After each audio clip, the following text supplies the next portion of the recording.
1994 চনত আমাৰ হাইস্কুলখন প্ৰতিষ্ঠিত কৰা হৈছিল। এই অঞ্চলৰ মানে বিশিষ্ট ব্যক্তিসকলৰ প্ৰচেষ্টাত গঢ়ি উঠিছিল। যিয়ে নহওক, আৰু এই অনুষ্ঠানৰ মাজত বহুত ধৰণৰ মাটি লৈ কেছো চলি আছিলে। মই কেছৰ এইবিলাক আপোনাৰ বিভিন্ন ধৰণৰ যোগাযোগ ৰাখিছিলোঁ, কিন্তু কোনো ধৰণৰ মই নোটিছ পোৱা নাছিলোঁ। কোনো ধৰণৰ কোৰ্টৰ হওক বা হয়তো চাৰ্কুল অফিচৰ হওক, কোনো ধৰণৰ মই এটা নোটিছো পোৱা নাই। আৰু আমাৰ SMDCৰ প্ৰেচিডেণ্টেও কোনো ধৰণৰ তেনেকুৱা ধৰণৰ নোটিছ পোৱা নাই। যিয়ে নহওক, আমি ঘটনাখিনি একোৱে গম নোপোৱাকৈ যোৱা 28 তাৰিখত মানে হঠাৎ শুনিলোঁ বোলে তেওঁলোকে কিবা অৰ্ডাৰ পাইছে। আমাৰ এই 4ৰ্থ শ্ৰেণীৰ কৰ্মচাৰী লাল খান আৰু তেওঁৰ ভায়েকে তেওঁলোকৰ মানে বংশ পৰিয়ালে সন্মুখত ৰাখি JCB এখন আনি বিদ্যালয়খন প্ৰায় 20 লাখ টকাৰ সম্পত্তি, আমাৰ বিদ্যালয় আছিলে, টয়লেট আছিল আৰু ৰান্ধনী ঘৰ আছিল, এইখিনি আমাৰ দেশটোকে ধ্বংস কৰিছে।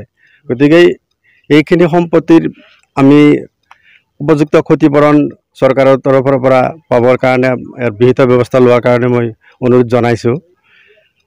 আৰু এই অঞ্চলৰ বহুত শিক্ষিত ৰাইজেও দুখ পাইছে যে আমি ৰাইজৰ ফালৰ পৰা কোনো ধৰণৰ ইনফৰ্মেশ্যন নাপালোঁ, আমাক কোনো ধৰণৰ কোনো নজনালে। অথচ আমি শুনি আছোঁ যে এইটো গভৰ্ণমেণ্টৰ এটা অৰ্ডাৰ, কিন্তু আমি অৰ্ডাৰৰ কপি কাই পোৱা নাছিলোঁ।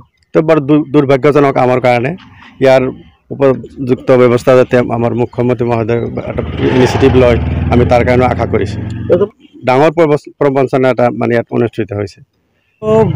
বৰ দুখ আৰু পৰিতাপৰ বিষয় যে এইটো হঠাৎ কালি এনে আমি এটা গম পালোঁ যে ইয়াত JCB লগাইছে, এইটো উচ্ছেদ কাৰ্য আৰম্ভ কৰিছে। কিন্তু এজ এ মেনেজিং কমিটিৰ প্ৰেচিডেণ্ট হিচাপে মই কোনো ধৰণৰ ইনফৰ্মেশ্যন এইটোত পোৱা নাই।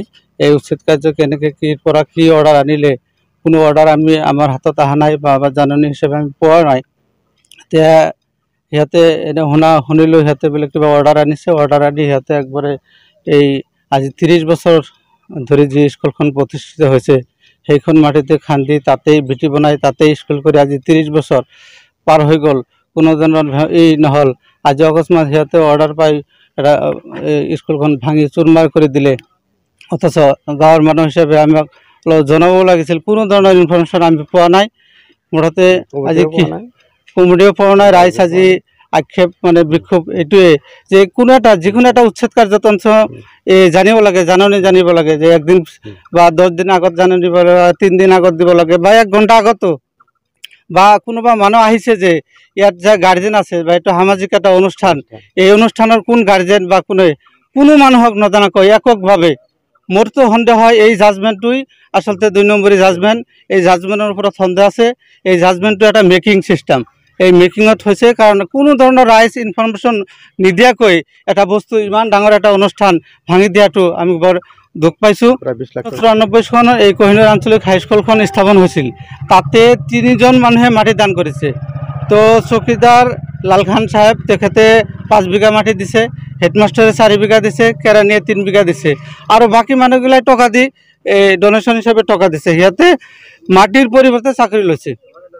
তো এইটো চকীদাৰে দিয়া মাটি, এতিয়াও চকীদাৰে ইয়াতে আছে, ক'লে ক'ব যে মোৰ মাটি মই সমজাই দিছোঁ।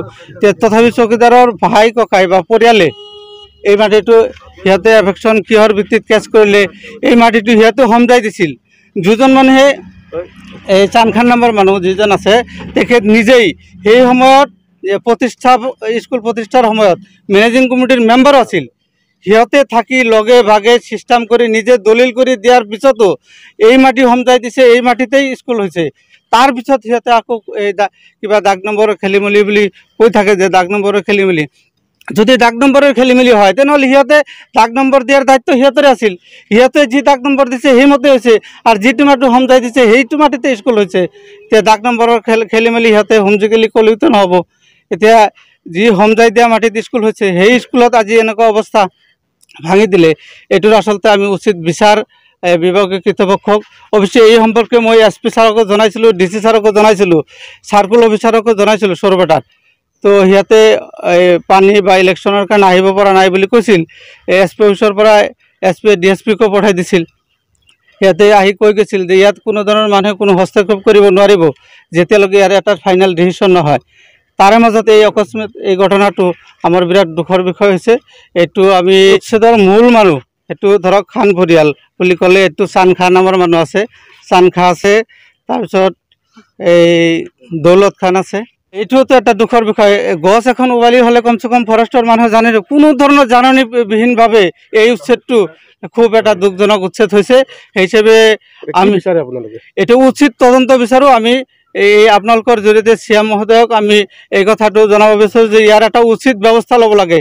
কাৰণ প্ৰশাসনীয় মুৰব্বী, বিভাগীয় মুৰব্বী, IS বা DC তাতে এই কাগজ আমি কেইবাবাৰো দিছোঁ, কোনো একশ্যন হোৱা নাই।